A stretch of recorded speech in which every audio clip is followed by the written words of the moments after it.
So I'm going to do one more exercise with you, and then we can have some Q&A. This is from my book, Tantric Dating, which Vince has a testimonial here. And this book also, I was shocked. I didn't even know. A friend told me the other day that it had won, Book Authority had named it one of the best dating books of all time. So I'm going to do this exercise with you guys. So again, if you want to get comfortable, this is actually a Tibetan Buddhist practice called Tonglen. Tonglen is a Tibetan Buddhist practice for developing compassion by giving and receiving. The purpose is to reduce selfishness, purify karma, and develop and expand loving kindness.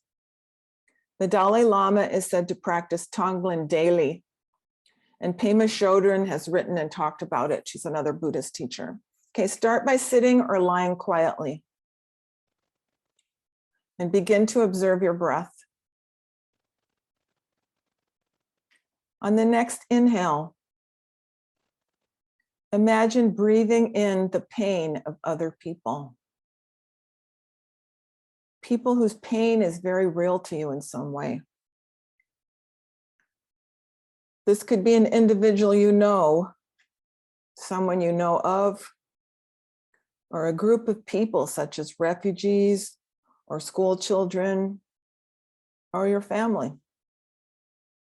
Breathe in their pain into yourself with the longing to relieve their suffering. Feel that in your heart where you would do anything to relieve these people's suffering. Then when you exhale, send out with your breath to that person or group comfort and happiness, love and joy. Send out your love. You can send it out through your penis, through your heart, through your breath. Send out comfort and happiness, love and joy. Create the world you want to live in. Repeat this inhale and exhale, giving and receiving until you feel your own heart expanding with love. So we're going to inhale all the pain of these people of the world. We take it into ourselves. And then when we exhale, comfort and happiness, love and joy, we send it out to them. In and out. In, we take the pain in. Out, we send them love. Out of our hearts, out of our penises, out of our self, we send comfort and happiness, love and joy. And with this, we heal our own hearts and we recognize the heartbrokenness of the whole world and we participate in it instead of hiding from it. All of our hearts are broken and together we can breathe together and heal each other. In and out. And as you do this, you feel your own heart expanding with love. And the Buddhist monks made this up a long time ago and practice it daily. It's probably making a difference on this planet that these monks are doing this daily.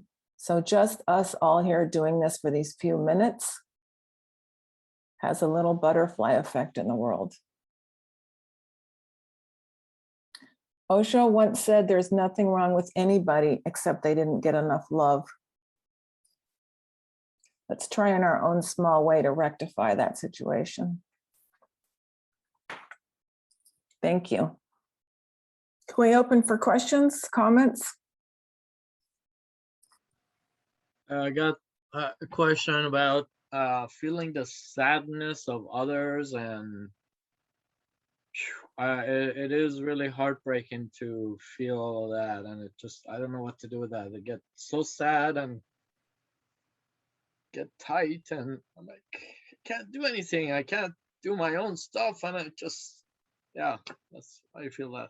Yeah, thanks for feeling that so deeply. I think this meditation, this Tonglen, gives us an idea of what to do with that, which is part of why it's so tight is because we don't want to feel it. So we actually voluntarily take in that pain, and then we send out love. And then we voluntarily, we don't hide from it. We go, yeah, it's really painful. And I send you love and compassion.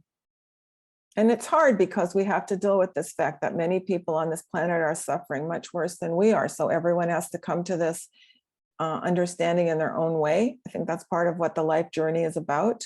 In fact, Buddha said that was what it's all about. Life is suffering. And Buddha created Buddhism around the fact of how difficult it is to deal with everyone's suffering. So this practice can be a good practice to, I accept that suffering and I send out love and I do my best to become a loving person who's not suffering. You know, Reverend Ike once said, he said, the best way to help poor people is not be a poor person yourself, which helped me become rich, thinking about that. And I think the best way to help people who are suffering is to get yourself out of suffering and become a person who helps. That's a great way to reframe that whole mess. I think so, yeah. Oh, hi. Thank you, Akash. This is Laurel's friend, Vince. And yes, I have, throughout the years, I've revisited Tonglen on and off. And I also have find a challenge to, I'm pretty empathic. So if I try to focus on the suffering of others, I feel it too intensely myself to do the practice very well. So I have two things that I do to make it easy for myself. And first, I do Ho'oponopono, which is a powerful practice. And you say these things, and I'll just say them in random order because I say them in whichever way is instantly relatable for myself in the moment. So first, I like to say, I love you. I'm sorry, please forgive me, thank you. And there's an established order, but it's whatever order you feel most comfortable. Sometimes I say thank you to fill my heart with gratitude first. Or sometimes I say, I'm sorry if I blamed myself or someone else for something. And sometimes I just, I'll any one of the order is okay. And there is a prescribed order, but I like to do it with what I'm feeling in the moment. And then to proceed into the Tonglen, I select one image that represents to me human suffering.